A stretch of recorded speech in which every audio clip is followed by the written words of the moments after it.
Today we're 100% speedrunning Plants vs. Zombies without any sunflowers or sunshrooms, and the speedrun starts with adventure mode where in 1-1 we don't even have any sun plants, so it's an easy win. But 1-2 introduces the sunflower, and the game really wants us to use them, so it doesn't send out zombies for a while. We need to be stubborn here, and once we have around 250 sun, we see the first zombie and can start planting pea shooters before beating the level easily. Next up in 1-3, since there are only 3 lanes right now, we start off by placing pea shooters in 2 of those lanes and let one lane go to the mowers to be a bit faster. Then at the end, we'll save 150 sun for the final horde, where we insta-kill everything with a single cherry bomb. But in 1-4, it stops being that easy, since we have all 5 lanes to deal with now. We'll begin by planting some pea shooters to deal with the first few zombies, but then we'll want to let one of the lanes go to the mowers. We can use a walnut to stall this zombie, because if the mower gets used right near the end, no zombies will show up on that lane for the final wave. This means we can use our cherry bomb more effectively, and it's time for a minigame. Every 5 levels, adventure mode gives us some sort of minigame where we don't even need to worry about sunflowers. This one is walnut bowling, and then we're on to 1-6 with our new plant, the potato mine.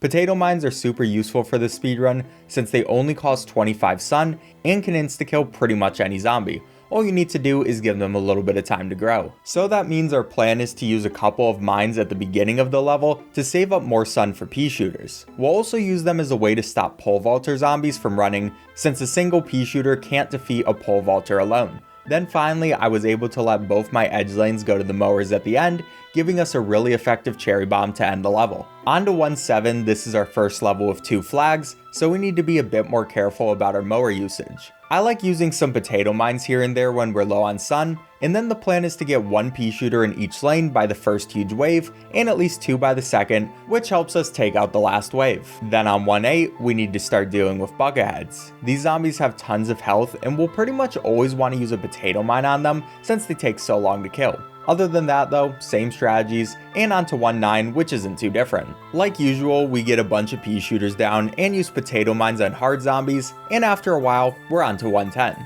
This is a conveyor belt level, so sunflowers again aren't a factor, and it's a pretty easy win. But in World 2, here's where the difficulty spikes a bit, since now all our levels are at nighttime. This means we no longer get any sun from the sky, so in each level we only have our 50 starting sun. Thankfully though, we also get the puff shroom. These cost 0 sun to plant, but only have a range of 3 tiles, so we'll want to plant them pretty far up to deal with zombies fast. There's also the problem of the graves, which prevent us from planting things in that space, and will spawn zombies at the end of the level. Still not too bad since we can get tons of puff shrooms out, and after letting a few of the final waves go to the mowers, we're on to 2-2. This level is the same strategy as 2-1, but it also brings in bucketheads. Thankfully, with our 50 starting sun, we're able to afford 2 potato mines, which is nice since bucketheads take tons of puff shrooms to deal with otherwise. Now 2-3 introduces screen door zombies, and we treat them pretty similarly to bucketheads where we want to use a mine. We'll try to predict the first screen door zombie this level by placing a preemptive mine on one of the lanes, which I unfortunately didn't get right.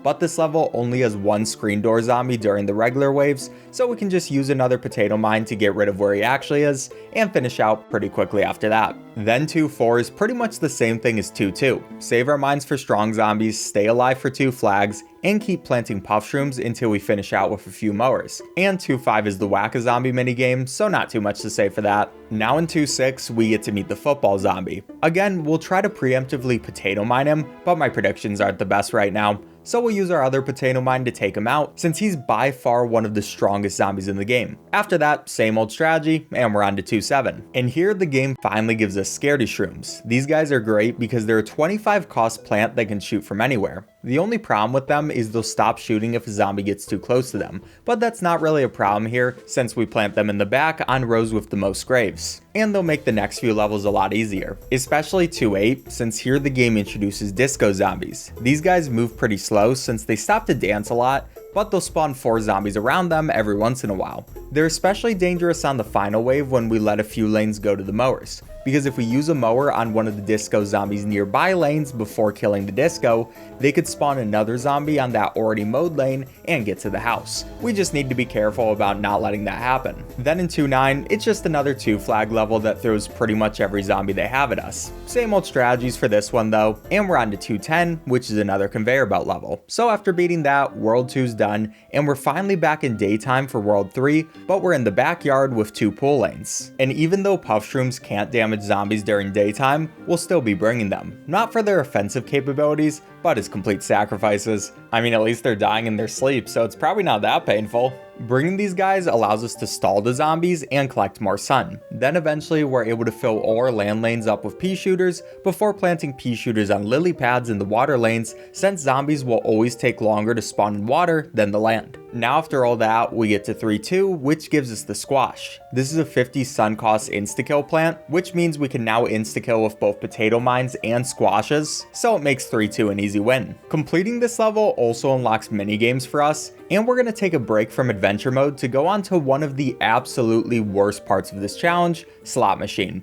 In this minigame, we need to use our sun to pay for a slot machine, which can give us a variety of plants, money, or extra sun, and it's 100% luck. In a usual run, you would plant the sunflowers you get from the slots and get a pretty easy win most of the time, but here, since we can't use sunflowers, it's way more complicated. The most consistent way I found to win is to get 2 pea shooters, 1 snow pea, and 1 walnut on every lane before the second huge wave, but even that's not enough by itself, since eventually we'll get overwhelmed by zombies. So we also need to get things like the super unlikely sun jackpot, which gives 500 sun. It's really hard to win this minigame with all the luck you need, but after a few attempts, we finally got a run good enough and barely got to our goal of 2000 sun before getting defeated by the zombies. Don't worry though, there's plenty more luck-based stuff later in the run, so that'll be fun. At the very least though, we get the chance to play walnut bowling again, and at least that doesn't have that much luck, and now we're heading back to adventure mode. We made this detour here to get extra cash, but that'll come in important later. For now, we're on to 3-3, and we need to deal with snorkel zombies. These zombies dive under the water and can only be damaged while eating a plant.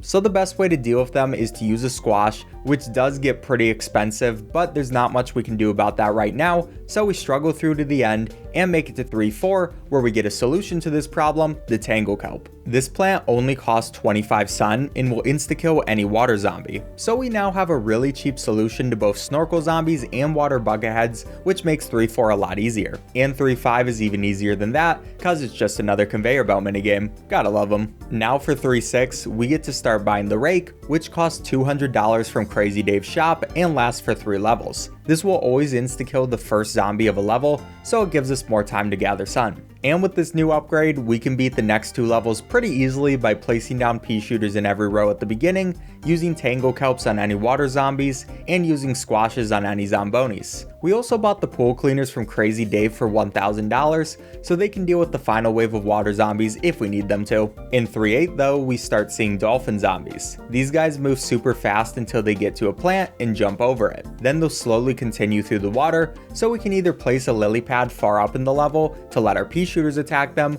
or use tangle kelps to get an insta-kill. And on to 3-9, it's another big level where we need to deal with tons of zombies for 3 flags. But we'll just keep doing what we've already been doing throughout World 3 and get it done. Now for 3-10, it's yet another conveyor belt level, so not too much to say about that, which means we're on to World 4, which introduces fog. In these levels, it's nighttime, so we don't get additional sun, we still have 2 pool lanes, and there's fog that covers our view of the farther down columns. Thankfully though, the game gives us sea shrooms, which like puff shrooms are zero cost plants that only attack during nighttime. So we'll end up using them in pretty much the same way as our puff shrooms, and the level's not too bad. Only thing to worry about is saving our 50 sun for stronger water enemies, since sea shrooms have a longer recharge time. 4-2 is more or less the same, but in 4-3 we get our first look at balloon zombies. Thankfully, this level only sends 2 of them out, so we can just let them reach the mowers, but once we get to 4-4, it's time for another completely luck-based level. How balloon zombies work is they fly over all your regular plants, and there's only a few plants that counter them, like the cactus and blover.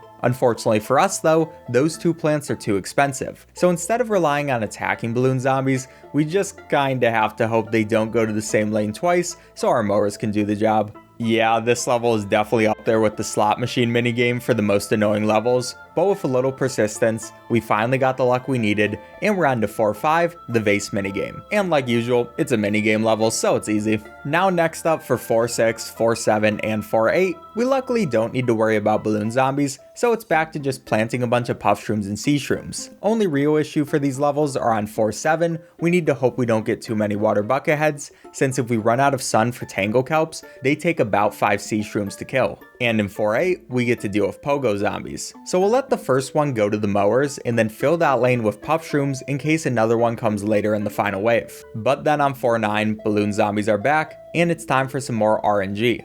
Thankfully, this level isn't nearly as bad as 4-4 since there are more zombie types present, and that ends up making balloon zombies a bit less common. It still took me around 3 tries to get what we needed, but eventually we finished it up, along with 4-10, which was another conveyor belt level, so it's finally time for the last part of adventure mode, World 5. In this world, we're now on a roof, and because it curves, regular plants like the pea shooter are no longer effective. So instead, we'll start 5-1 by trying to plant cabbage plants in every lane, and use potato mines whenever we don't have enough sun. Pretty simple stuff. Next, before 5-2, we'll buy roof cleaners for $3,000, which are basically mowers for the roof levels, and we'll keep going with the same strategy. One of the big issues, like usual, are bucket heads, and it now costs 25 more sun to use an insta-kill, since if we want them farther up, we first need to plant a flower pot before using them, and since we're also not going to be able to stall them with puff shrooms, I usually just put my potato mines in the pots that are already there. Next for 5-3, this level is pretty much just 5-2, but even easier since we deal with ladder zombies instead of bucket heads, and our cabbage pults go right over their ladders, making them easy kills. Then in 5-4, it's a 3 flag level, so we really need to focus on constantly increasing our firepower and planting more and more cabbage pults. But near the end, we're going to want to save up 225 sun, which is enough to buy a flower pot, doom shroom, and coffee bean, which wakes night plants up, meaning we can doom shroom final waves. Next up, 5-5 is a minigame level, so pretty easy like usual, but for 5-6, we'll be completely changing our strategy. Here we first want to buy the Gloom Shroom from Crazy Dave. By the way, having enough money for this as well as the 8th plant slot we got earlier was our reason for doing the slot machine and walnut bowling minigames before finishing adventure mode. And with the Gloom Shroom, we get a super cool strategy. What we want to do is let the first zombie die to the rake, let the second and third go to a mower, and then put down the flower pot, fume shroom, gloom shroom, and coffee bean near the end of the third row. Then we can place garlic on rows 1, 3, and 5, making all zombies get hit by our single gloom shroom. And the gloom shroom is insane in this game since it does tons of damage and can take out everything in this level by itself. Yeah, here's where we really start going fast. Next up in 5-7, we have the same strategy, but need to be wary of catapult zombies, ladder zombies, and bungee zombies. For catapults, if they go on one of our garlic rows, we need to thwomp them and put back up a new garlic. For ladder zombies, they won't die to our gloom by itself, so we can place a flower pot to stall them for a bit longer and take them out. And the bungees have a small chance to target our gloom shroom and steal it, so we gotta look out and be ready to squash them. Right near the end of this level too, I lost my gloom shroom because there was a really annoying catapult zombie in the middle lane. But thankfully, we were still able to finish it out with a doom. But yeah, that was a close call. Then in 5-8, we have to do all that and deal with gargantures. So at the beginning, instead of letting some zombies go to the roof cleaners, I'll place some mines down to keep them safe just in case. Eventually, on the 11th wave, the first garganture will spawn. If it spawns on a middle row, we need to reset the level since we can't win without our gloom. But thankfully, we got good RNG and were able to use 2 insta-kills to kill it. Once we were on the last wave, I used a Doom Shroom on everything, and finished up the Imp the Garganture through with our roof cleaner. Now on 5-9, it's pretty much the same thing, but we also need to deal with bucket heads, so I like to preemptively place potato mines in the 2nd and 4th rows. This is honestly a pretty stressful level with all the Gargantures coming out, but we eventually got it done, and for 5-10, it's just another conveyor belt level where we fight Dr. Zomboss. So that's adventure mode done, time for everything else. Now to start this next section, there's a bunch of levels that don't even include sun plants, so I'm going to skip past explaining them. If you do want an explanation of how they're done though, you should check out my regular 100% speedrun video after this one. Anyways, we did 9 Vase Breaker levels, 9 iZombie levels, and then the minigames it's Raining Seeds, Begooled, Invisigool, Zombiquarium, Begooled Twist, Big Trouble, Little Zombie, Portal Combat, and Column Like You See 'Em. After those, it was time for Zombotany, where the zombies have plant heads that will shoot our plants along with eating them.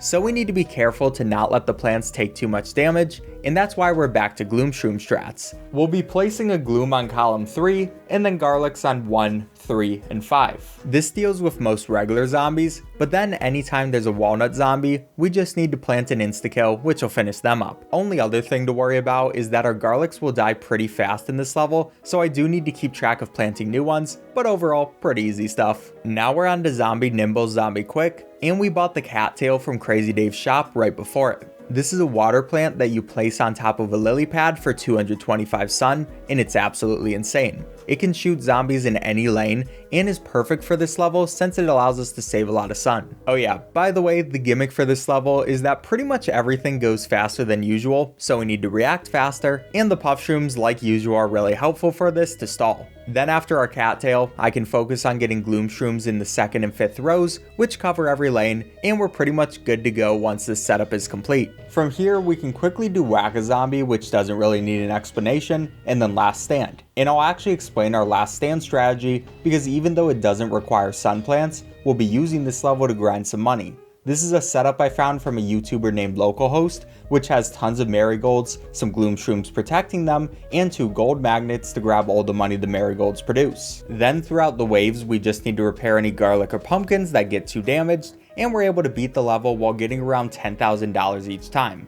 So I decided to beat the level a few more times until we reach $30,000, which lets us buy the Imitator, which will be really helpful for almost all the remaining levels, including our next minigame, Seeing Stars, where we need to place 14 star fruits in a star pattern while a bunch of zombies try to stop us. So the best strategy is to use the Puff Shrooms and Imitator Puff Shrooms to stall zombies at the beginning. This is a really good strategy since with 2 sets of puff shrooms, we have a constant source of plants to stall the zombies. Now I like to do this until we have around 600 sun, and then we can start planting star fruits. For this minigame, it's important to plant the farther back star fruits first, so zombies are less likely to eat them, and eventually we finish the entire design. Then we have Bobsled Bonanza, and in this minigame, cattails completely carry us. How this level works is every land lane is covered by ice, and either Zombonis or bobsled zombies will come and attack. For the Zombonis, we need to use a cheap insta-kill like potato mines or squashes, but for the bobsled zombies, most of the time we can rely on our puff shrooms and imitator puff shrooms to stall them, and then the cattails can do the rest. Eventually, once we get to around 4 or 5 cattails, they can also start taking care of the Zombonis by themselves, and it's a pretty easy win from there. Now we're on to Zombottany 2, and cattails will yet again carry. In this level, we'll do a bunch more stalling and also use sea shrooms for the water to protect our cattails, and eventually once we get 4 cattails, we're good to go. The only things to watch out for from here are the jalapeno zombies, so we use a garlic in front of the cattails to move them over, and walnut zombies, which we can use some insta-kills on. Then for our final difficult minigame, we have Pogo Party. This is a roof level where almost every zombie that comes at us is a pogo zombie, so we have a really specific strategy. First, we'll let the beginning zombies go to the mowers so we can get a Gloom Shroom up in the 3rd lane. Then we'll plant a magnet behind the gloom to take the pogo sticks from the zombies and use garlics to make sure they all get hit by our gloom. We want to keep building up magnets from here until we have around 6 just to be safe, and that's our last difficult minigame. But before we get onto the survival levels, we first need to do Walnut Bowling 2 and Dr. Zomboss's Revenge, but of course neither use sunflowers, so they were nice and easy. By the way, for all my adventure mode levels, I learned them from a guide by Aaron the Winner. For the mini games, I learned them from YMBLCZA's All Minigames No Sun Plants speedrun, and I finally learned a few of the survival strategies I'll be using from a YouTube video by Shy Guy Mask. Now we're on to Survival Day, and how these survival levels work is you get to see what zombies are coming, pick plants to counter them, survive till the flag, and then see the next group of zombies so you can pick different plants to deal with them.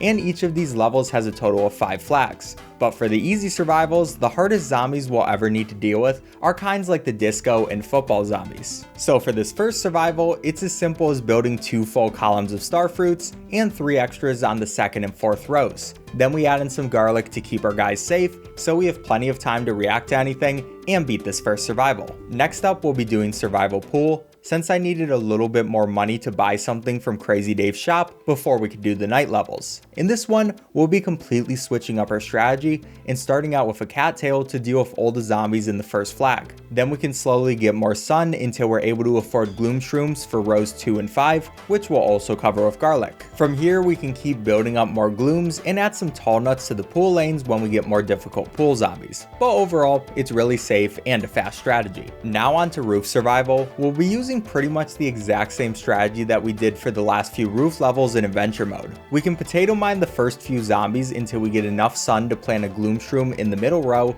and then garlic on the first, third, and fifth rows. Then we'll slowly add more glooms to the middle row, making our zombie killing more efficient, and eventually that's our next win. So we're on to the 2 night levels, but here's where the no sun plant challenge ends. Unfortunately, since night levels don't give any sun other than the starting 50, these survivals are impossible without planting any sun plants. Even with the puff shroom and imitator puff shroom, we'll eventually get overwhelmed and die to the zombies. So this is where we'll switch our speedrun from no sun plants to minimum sun plants, and that's why I wanted to get a bit more money before doing survival night to buy the twin sunflower. With this sun plant, we can start out the level by using our puff shrooms for our damage and plant the 50 cost sunflower before eventually upgrading it to a 150 cost twin sunflower. Now the twin sunflower still gives us much less sun than you would normally get from a daytime level. During daytime, you get 25 sun around every 10 seconds, and the twin sunflower gives you 50 sun around every 24 seconds, but it's still enough to win the survival. So once we grind up some sun, we want to use pretty much the exact same strategy that we did for the roof. Get gloom shrooms up in the middle row and use garlic on the first, third, and fifth rows. Then we just need to build more and more glooms until night survival is done. Now onto fog survival, we run into the same problem where we'll need to use another twin sunflower. But once we get that going, we can use the same strategy as pool survival with glooms in the second and fifth rows. And yeah, pretty easy after that, but we still got the hard survivals next. In these levels, we now need to deal with 10 flags instead of just 5, and they start bringing out much more difficult zombies much earlier. So for survival day hard, we'll be changing up our starting strategy a little. We still want to get a line of star fruits on column 2, but after that, we'll be exclusively focusing on getting winter melons. This means for some of these zombies, we'll need to sacrifice puff shroom after puff shroom to keep them in place, but I think the little guys are used to it by now. So melon pulps cost 300 sun by themselves, and to upgrade them it's another 200 sun, but it's completely worth it. Since once they're a winter melon, they slow down the zombie they're firing at and any zombies around them. So we just need to get winter melons in rows 2 and 4, and that'll be more than enough to do the stalling we need. From here, we want to build up our star fruits slowly but surely, and then work on saving up as much sun as possible whenever we have downtime. The zombies you get during these survivals are completely random, but the hardest ones that can show up are gargantures and anything driving a car. I luckily didn't get those guys for the first 8 flags though, so I saved up more than 1000 sun before finally getting some zombonis. But with all my saved up sun, I was able to place spike weeds followed by spike rocks, which will insta-kill any car zombies that touch them. Then after getting those in every lane, it was just about using tons of puff shrooms to stall all the football zombies coming out, and finally we got the level done, so 4 to go. Now next up is survival pool hard, and it's pretty much the exact same strategy as the easy pool survival, but we'll want 2 cattails instead of just 1. Then we can get our gloom shrooms down and just wait until anything hard comes out. Oh, by the way, one of the best things about cattails is they take out balloon zombies, which makes the pool survivals way easier, and I love cattails so much. Anyways, on the final flag we got both zombonis and gargantures at the same time, but what I did was place my spike rocks in rows 2 and 5 to protect the glooms, since if zombonis came on 1 or 6, the glooms wouldn't get run over and could easily take them out. Then I just needed to keep track of the gargantures and use insta-kills whenever one spawned. I was really running out of sun near the end, but with the help of my mowers, I was just barely able to hold out and win this level, which was nice since if we lost here, I would have lost about 40 minutes of my life. These levels are really long. And speaking of long levels, it's time for Survival Roof Hard, and we'll be taking this as slow as humanly possible. We'll start out by planting gloom shrooms on rows 2 and 4, all the way in the back of the map. Then once we have 4 of them, it's time to make some winter melons. This setup is nice since it'll protect our garlic, making us need to replace them less, and slow everything down, which gives us more time to get sun. And I know this setup may seem excessive, but this isn't my first time trying this run. I tried it a few days prior and got all the way to this level before failing over and over again for 4 hours since I just couldn't win while doing a faster strat. So rather than go for a 10-minute time save, I decided to choose consistency this time. Now eventually starting on flag 4 we got catapult zombies, which are super annoying, but thankfully if you bring the umbrella leaf, it'll protect all surrounding plants from his attacks. This way we have plenty of time to melon pult them if they're on rows 2 or 4, and for the other rows they keep driving forward, only to die to our gloom shrooms. But our troubles weren't over just yet, because on flag 6 we got the earliest possible Gargantua you can get. These guys are the main reason we want our gloom so far back, since they can really easily destroy everything you've built if you're not careful, meaning we want to use an immediate insta-kill. Then if they're on the gloom row, we need to use a second insta-kill, and if they're not, we can just let the glooms deal with their remaining health. Luckily, when they show up this early, the game usually doesn't give you too many of them, so we made it out safe. Now next up, the game sent out Jack-in-the-Box zombies. After walking for a while, these guys will explode and destroy your plants, so we need to insta-kill them before that happens. Overall, it wasn't the worst thing in the world though, since the game mostly sent out bucket heads here, meaning we were able to save a lot of sun for the next flag where we got both Jack-in-the-Box zombies and zombonis. So finally, I used all that sun I had, 2 more to go. On to Survival Night Hard, it's time for the twin sunflower again, before putting down 2 rows of gloom shrooms like we did for the roof survival. After getting that down, of course the game didn't want to let me rest, and we once again got Gargantuars starting on flag 6. Luckily, they're much easier to deal with here than on the roof levels, since you don't need to place a pot before using an insta-kill, and they weren't that big of a problem. Then after that, flags 7 and 8 gave a bunch of really easy zombies, and for flags 9 and 10, the only difficult guys were football and catapult zombies, which we've dealt with plenty of times before, so we got it done yet again. Which leads us to the very last level of the speedrun, Survival Fog Hard, where we'll be using pretty much the same strategy as the easy Survival Fog. And yeah, I kinda wish this ending was a bit more climactic, but we had absolutely zero problems with any zombies until flags 9 and 10, where the only hard guy was the Zomboni. And I mean, you already know the drill, use some spike rocks, and finally, after a bit more playing, we beat this monster of a speedrun in 15, 48, 40 with a total of 4 sun plants. Yeah, I'm never doing this again, but it is a world record since I'm the first person to do the run. Alright, subscribe if you enjoyed. Bye.